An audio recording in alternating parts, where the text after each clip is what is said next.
Dr. Tracy, we sort of teased that we're going to talk about the next pandemic, and it's surprising to me that we're already thinking about the next pandemic. We haven't even gotten through this one yet. Are we going to be better prepared, hopefully, for the next pandemic? And why are you convinced when do you think the next one would be? Thank you, Tim, and thank you, Carol. Thank you both for having me on. Sure. I don't know when the next pandemic will come, but there will be another pandemic. And in fact, we will be better prepared if we learn from what we're going through now. So there's a couple of ways to think about this. One way is to think of it as a Sputnik moment. When Russia launched its first satellite, it terrorized military leaders in the U.S., and it terrorized civilians because it was unexpected, and we were unprepared for a space race. But we as a country doubled down and led by major investments in science and research.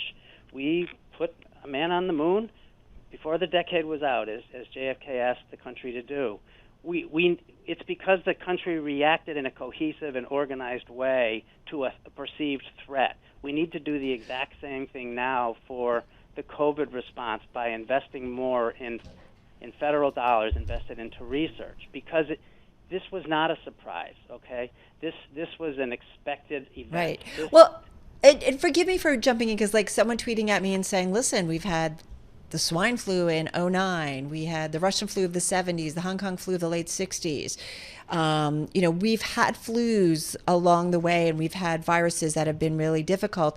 I guess I mention it because I agree with you that the country has to focus on it, but the world really has to focus on it, right? If we're going to really get these under control, especially with the amount of flow and movement between countries, and our economies depend on that, it really has to be a global effort. I agree, Carol. A global effort and a global focus would be ideal, but we may not be able to control the global focus, but we certainly have to double down on a U.S. focus.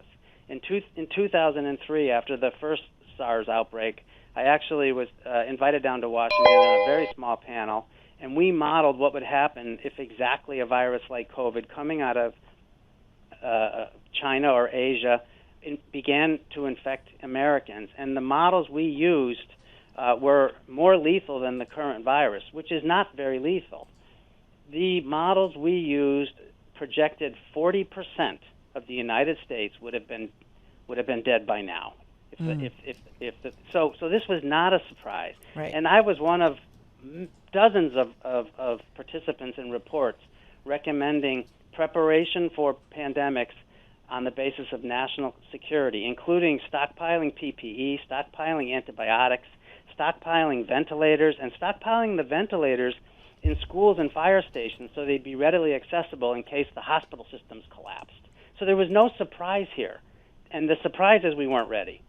Right. Yeah. I mean, I think it wasn't surprising that there was a pandemic. It was a surprise how unprepared we were for it. It wasn't surprising that there was a pandemic. It was a surprise how unprepared we were for it. What do you think should be done right now, thinking about this pandemic immediately, in order to get us out of it? I think we have to celebrate the victory of science. The fact that and double down on the investment in it. The fact that we're using vaccines today against a virus that none of us had heard of 13 months ago is remarkable. It's something to be incredibly proud of, and it's something to celebrate as a major victory in the history of science, that we're using vaccines. Many vaccines, actually, have been developed for a virus that was unknown 13 months ago. And a reminder that Moderna has been working on this for a few years. This messenger RNA didn't just happen in the last 12, 13 months. Like, it's been coming, correct? Carol, exactly right. Moderna has been working on it for a few years, but for 15 years before that, basic research funded by the federal government and universities and research institutes laid the groundwork for Moderna to be able to pick it up. Right. You think about DARPA and the programs. We'll continue this conversation another time, Kevin, so do come back. Dr. Kevin Tracy, President and CEO at Feinstein Institutes for Medical Research, on the phone from Manhasset, New York.